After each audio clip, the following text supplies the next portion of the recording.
Biglang may dinampot yung katrabaho ko, tapos hiningi ko. Nagulat ako, binigay sa akin. Pero teka, parang pamilyar yung ngiti mo. Parang nakita ko na yun ah. Parang tawag dyan, ngiting tagumpay ah. Bakit nga ba? Patingin nga niyang binigay sa'yo? Aba, oo nga. Sana all. At dagdagan mo pa ng ganito. Wow! Kapag eto, hindi napunta sa inyo, mag-unfollow na po kayo mga kabasura. Hindi man to mamahalin. Pero once na natanggap ng anak nyo to, yung mga ngiti nila panigurado priceless.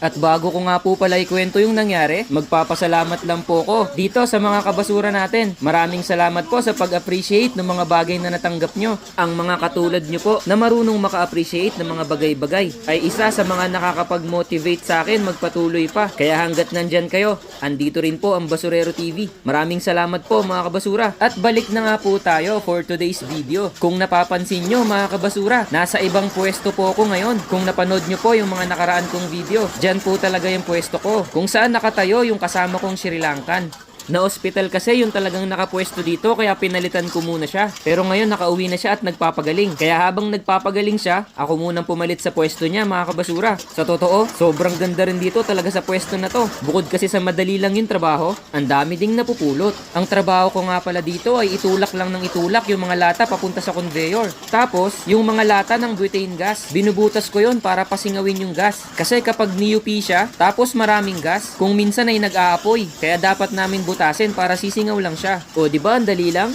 Ganyan lang ako maghapon ngayon mga kabasura. At pagbukas nga niya ng isang sakong to, dyan niya na nakita yung binigay niya sa akin kanina. Medyo napalayo kasi ako kaya siya yung unang nakakita. May kinuha ako saglit tapos pagbalik ko, ayun, bigla na lang siyang may dinampot.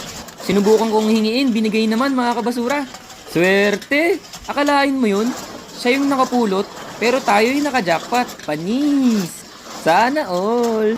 At paglipas nga ng oras, nakapulot din tayo ng laruang pambata. Kutsi-kutsihan siya. Pero na-assemble din, pwede rin gawing robot. O kaya kayo mga kabasura, kung may anak kayong batang lalaki na mahilig maglaro ng mga ganito, kung ako sa inyo, magla-like, comment at share na ako. Malay nyo kayo yung mapili kong bigyan nito. O di ba? Panigurado, mapapasaya nyo yung anak nyo. Pagkatapos ay nakapulot din ako ng ganito. Ang ganda nito. Spotlight siya na may stand mga kabasura.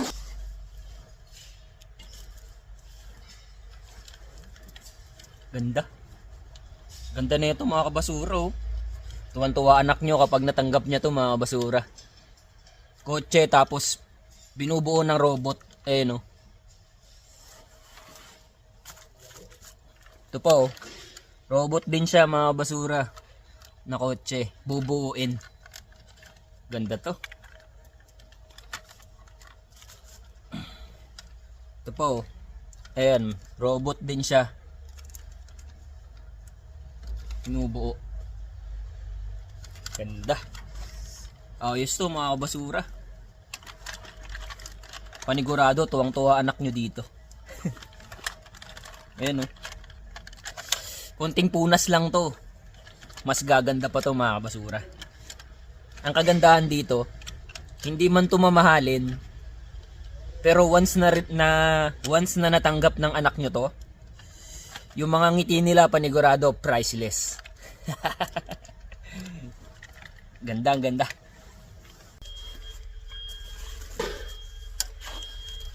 To sayang tong napulot natin oh. Hindi gumagana, sayang.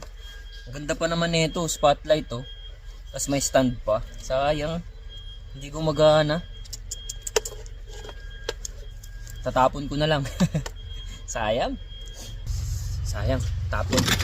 Basurero TV. Peace. Isisingit ko lang po. Eto, naiuwi na natin yung binigay kanina. Ipamimigay ko rin po ito sa inyo mga kabasura. No. Eto, challenge. Kapag eto, hindi napunta sa inyo, mag-unfollow na po kayo mga kabasura. Eto, tunay na. Basurero TV. Peace.